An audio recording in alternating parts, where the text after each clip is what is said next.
Stonehenge ഒരു പ്രാചീന രഹസ്യത്തിന്റെ നേർക്കാഴ്ച. നമസ്കാരം, ട്രാവലോഗിലേക്ക് നിങ്ങൾ എല്ലാവർക്കും ഹാർദവമായ സ്വാഗതം. ഇന്നത്തെ എപ്പിസോഡിൽ നമുക്ക് ഇംഗ്ലണ്ടിലെ ഒരു പ്രാചീന അതേസമയം രഹസ്യമയമായ സ്മാരകമായ സ്റ്റോൺഹെഞ്ചിലേക്ക് യാത്ര ചെയ്യാം. ലോകത്തെ ഏവരെയും ആകർഷിച്ച ഈ സ്മാരകം ഏതാണ്ട് 5000 വർഷങ്ങൾ പഴക്കമുള്ളതാണ്. ഇതിന് പിന്നിലെ നിഗൂഢതകൾ എന്തെല്ലാമാണ് നമുക്ക് പരിശോധിക്കാം. സ്റ്റോൺഹെഞ്ച് ഇംഗ്ലണ്ടിലെ വിൽഷെയറിൽ സ്ഥിതി ചെയ്യുന്ന ഈ കൽസ്മാരകം ഏതാണ്ട് 2500 നിർമ്മിക്കപ്പെട്ടതായാണ് വിശ്വാസം.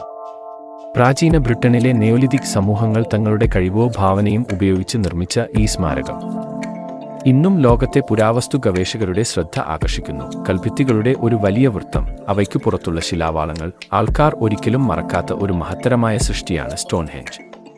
എന്നാൽ എങ്ങനെ ഈ ഭീമാകാരമായ കല്ലുകൾ ഇവിടെ എത്തിച്ചു എന്നത് ഇന്നും തീർച്ചയായില്ല. സ്റ്റോൺഹെഞ്ചിന്റെ രഹസ്യങ്ങൾ, ഈ സ്മാരകത്തിന്റെ ഉദ്ദേശ്യം എന്തായിരുന്നു എന്നത് ഇന്നും ഒരു സംശയമായി തന്നെയാണ്. ചിലർ വിശ്വസിക്കുന്നത് ഇത് ഒരു മതപരമായ ആരാധനാലയമായിരുന്നുവെന്ന്. മറ്റുള്ളവർ പറയുന്നു ഇത് ഒരു ജ്യോതിശാസ്ത്രപരമായ നിരീക്ഷണ കേന്ദ്രമായിരുന്നുവെന്ന്. അവയുടെ സ്ഥാനം, സൂര്യന്റെ പ്രഭവം, അസ്തമനം എന്നിവയുമായി കൃത്യമായി പൊരുത്തപ്പെടുന്നതും ഈ നിഗൂഢതയ്ക്ക് ആക്കം കൂട്ടുന്നു. മറ്റൊരു സിദ്ധാന്തം ഇത് ഒരു ശവകുടീരം ആയിരുന്നുവെന്നാണ്. 1920 നടത്തിയ അധ്യയനങ്ങളിൽ ഇവിടെ മനുഷ്യനാമക്കളുടെ അസ്ഥികൂടങ്ങൾ കണ്ടെത്തിയിരുന്നു. എന്നാൽ ഇത് എന്തിനാണ് എന്നത് ഇപ്പോഴും ഒരു നിഗൂഢതയാണ്.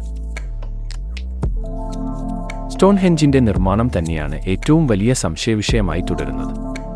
25 ടണ്ണോളം ഭാരമുള്ള ഈ കല്ലുകൾ എങ്ങനെ ഒരു സ്ഥലത്തുനിന്നും മറ്റൊരു സ്ഥലത്തേക്ക് കൊണ്ടുപോയി, എങ്ങനെ പറ്റിച്ചു, എങ്ങനെ സജീവമായി ഉപയോഗിച്ചു? ഇതുവരെ ഇതിന്റെ ഒരു തീർച്ചയുള്ള ഉത്തരവും ശാസ്ത്രജ്ഞർ കണ്ടെത്തിയിട്ടില്ല. ആധുനിക പഠനങ്ങളും കണ്ടെത്തലുകളും നൂതന സാങ്കേതിക വിദ്യകളും ഗവേഷണങ്ങളും ഉപയോഗിച്ച് ഇന്ന് പുതിയ കണ്ടെത്തലുകൾ പ്രത്യക്ഷപ്പെടുന്നുണ്ട്. ഇത് ഒരു കൂട്ടായ്മയുടെ പ്രതീകമാണോ, അല്ലെങ്കിൽ സ്വാഭാവിക സംഭവങ്ങളുടെ ഫലമോ? പുതിയ ഗവേഷണങ്ങൾ കൽസ്മാരകത്തിന്റെ പൂർണ്ണമായ അർത്ഥവും ഉദ്ദേശവും വെളിപ്പെടുത്തുമെന്ന പ്രതീക്ഷയിലാണ് ആർക്കിയോളജിസ്റ്റുകൾ.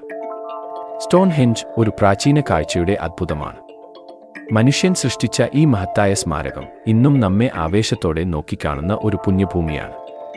സ്റ്റോൺഹെഞ്ചിന്റെ ഈ യാത്രയിൽ നിങ്ങൾക്ക് ഒരു പുതിയ അറിവ് കിട്ടിയിട്ടുണ്ടാകുമെന്ന് പ്രതീക്ഷിക്കുന്നു. ഇതുപോലുള്ള കൂടുതൽ രസകരമായ ട്രാവൽഗോഗ് എപ്പിസോഡുകൾക്കായി ട്രാവലോഗ് എന്ന ഈ ചാനൽ സബ്സ്ക്രൈബ് ചെയ്യാനും ബെൽ ഐക്കൺ അമർത്താനും മറക്കരുത്. ഇനി അടുത്ത എപ്പിസോഡിൽ കാണും വരെ നന്ദി, നമസ്കാരം.